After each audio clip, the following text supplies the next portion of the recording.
kasabihan. Amen? That the simple rod became a weapon. Yung ordinaryong buhay mo magiging daluyan para sa gawain ng Panginoon. Hallelujah! Yung dating sinasabi mo, wala akong kayang gawin sa Panginoon, ngayon ay magiging ginagamit pala ako ng Diyos. Amen? At sa kamay ng Diyos, mga kapatid, ang kaunti ay nagiging sapat. At ang sapat ay nagiging sagana.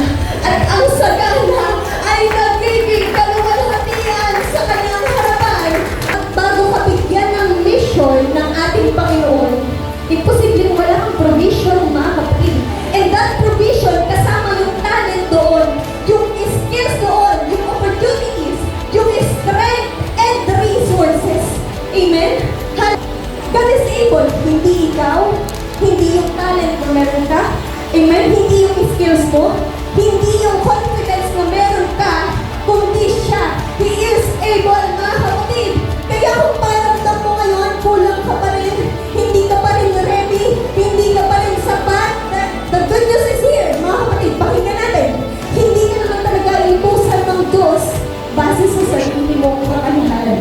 Amen? Ang hinahanap niya ay isang pusong magsasabi ng yes, kahit nanginginig pa. Yes, Lord! Kahit hindi pa ako sure. Yes, Lord! Nag-yes ako sa calling mo.